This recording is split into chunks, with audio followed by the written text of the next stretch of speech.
Our first speaker of the day she's a speaker, she's a survivor, she's an advocate, she's a writer, she's also the founder of the Rise Initiative, which is a platform that is focused on inspiring vulnerable youth to find their own power.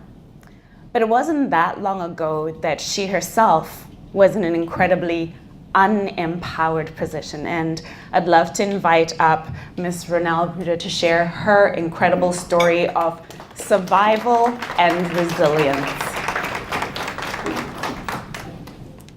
Thank you for that introduction, and thank you all for being here today to celebrate International Women's Day. And so the theme for today is empowerment. And so yesterday, when I was trying to think of what I wanted to say and go through my talk, I was thinking, what does empowerment mean to me?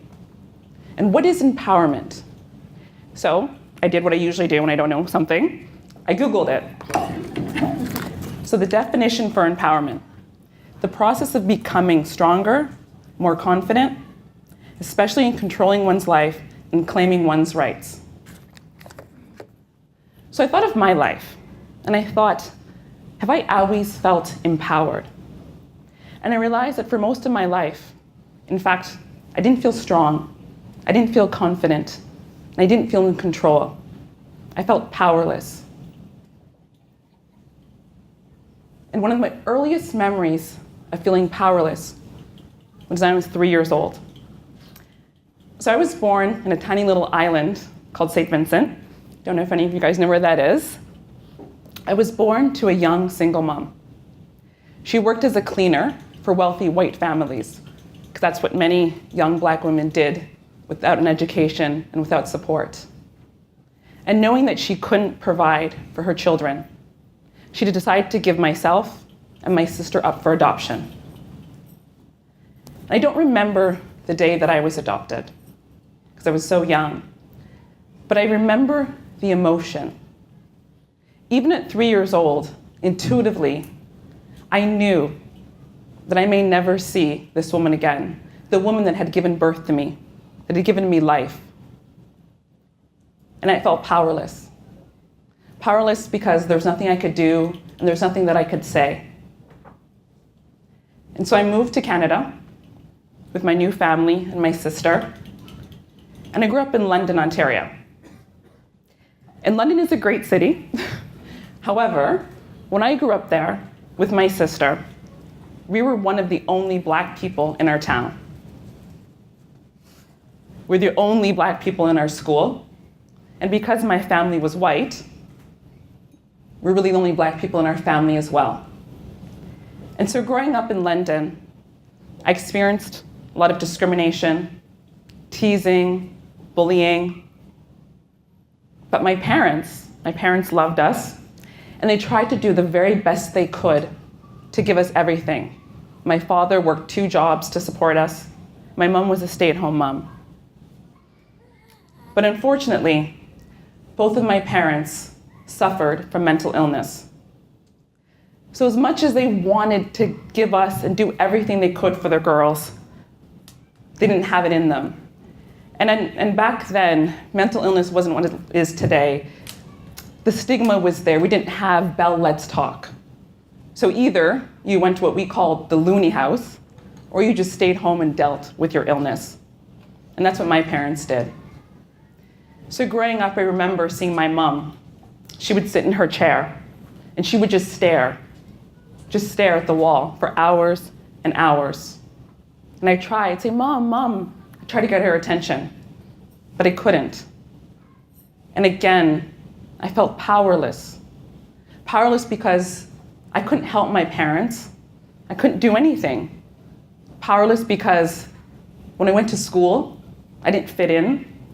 I didn't belong. So to say that my childhood was difficult might be an understatement. And so when I felt that I couldn't take it anymore and it was just too stressful, I decided to leave. So I dropped out of high school and I left town. And I ended up here in downtown Toronto.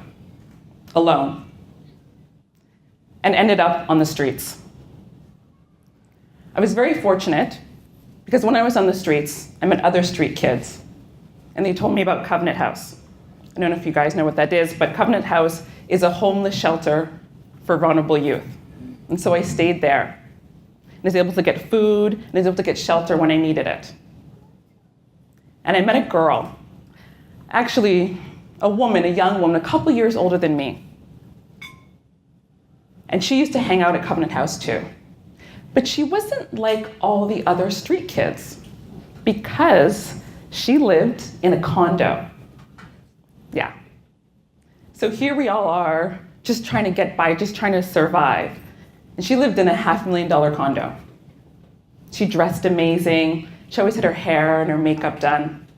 And we became instant best friends. So when I asked her, how do you have all this stuff? Please tell me, what is your secret? She said, Rhonelle, don't worry. I will show you.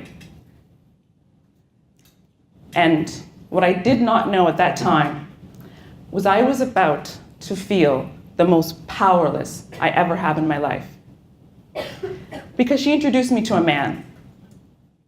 And that man would be my trafficker. But I didn't consider him my trafficker. I didn't consider him my pimp. I considered him my boyfriend. I considered him my best friend. He was my protector, my father figure. And he was able to tap into every single one of my vulnerabilities. So when he saw that I was hungry, he took me out to fancy restaurants and said, order whatever you want on the menu. When he saw that I was homeless, he said, don't worry, I'm gonna get you a condo. And when he saw that I was scared and that I was alone and that I just wanted to be loved, he said he loved me. He said he would protect me and that no one else would ever hurt me again. And that he was my family. And so, when he told me to have this life, I would need to start stripping. I said, okay. I didn't even hesitate. Because to me, if I had to strip, if I had to dance, if I had to do any of this stuff, it didn't matter to me. Because I would have done whatever it took to belong. That was it. That's all that I wanted. Now, I told you that I felt the most powerless, but it wasn't actually right then that I felt the most powerless in my life. It happened a little while later. Because you see, when I used to dance, we would go to all these different clubs, and I would meet all these other young girls, just like me, running away from their problems. But they would come to work with bruises on their faces. They would come to work high, because they'd been doing this much longer than I had, and the life had already gotten to them. So one day, we were at a party, all of us just hanging out. I'm sitting there with my best friend, and in my peripheral vision, I can see him. He's talking to somebody. And then, out of the blue, for no apparent reason, I hear it. It's the sound of hands hitting someone's face. And I don't know if any of you have experienced violence, or you've seen it, or you witnessed it, but you can never forget the sound of hearing someone being abused. And at that moment, first with his hands, then with his fists, he beat this young woman. And I sat there on the couch. I didn't move, I didn't say anything. I wanted to do something. I wanted to help her, I wanted to scream, I wanted to cry, anything to make it stop. But I felt so powerless that I couldn't save her. But that was a turning point. Because at that moment, I knew that I had to get out. and if I didn't, that I would be next. So I was very fortunate. I still was connected to some of my street friends, and they helped me escape. So I remember the day that I left. I had my knapsack. That was it. I left all my clothes, jewelry, makeup, everything that I had, my cell phone, put whatever I could into that knapsack, and I left. And I never saw him again. And then my life went on. I met a guy, and not too long after, I got pregnant. But you see, this relationship, it wasn't healthy. Because at the time, I didn't know what a healthy relationship looked like. And so it was abusive, physically and emotionally. But I knew as soon as I had my daughter that I had to leave. And so I did. And I found myself teen mom, single, high school dropout, and broke. And I remember sitting in the basement, because I was renting a basement apartment at the time. And I'm there with my daughter. It's night, I'm just holding her, she's sleeping, and I'm crying. I'm crying and I'm crying, because I don't know what I'm gonna do, and I just feel so alone in this world. But I have a baby that I have to take care of and I have to protect. And it's interesting, because at that very moment, I felt empowered. I felt in control. I felt strong. And I felt like I had finally had control of my life. And it wasn't easy, nothing ever is, but I went back, I got my GED. I went on to get an honors Bachelor of Science in Health Administration. Thank you. Thank you. And recently completed a Master's of Science in Health Informatics. Thank you. I've worked in multiple leading healthcare institutions across Ontario as both a researcher and an analyst. And so when I think about being empowered, and that all those years I felt powerless, I realized something. I was never really powerless. You see, I always had everything that I needed inside of me. I just couldn't see it. And the moment I opened my eyes and I saw my value, I knew that I was unstoppable. But I also knew that there were other people, other young kids, just like me, out there, being exploited, being abused, alone and scared. So, summer of 2018, I founded the RISE Initiative. So I could empower, I could support other vulnerable youth. And since I started this journey, I've been able to partner with various nonprofit organizations. I recently gave a deputation to City Hall advocating for funding for youth programs.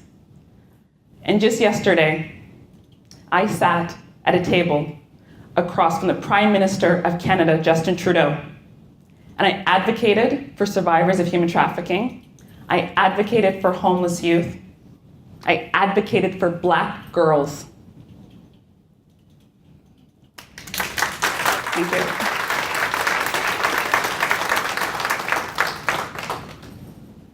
And so I said when I started this, I was thinking of what empowerment means to me and my journey from feeling powerless to empowered. But I can say that it really wasn't until I started helping other people that I felt empowered. And I'm in a room today with amazing women, smart, beautiful, successful leaders, all of you empowered. But my message to you is that if we want to change the world, if we want to change our cities, this country, if we want to support other women, then we have to reach back and pull up our sisters, because we are not empowered unless we start empowering each other. Thank you.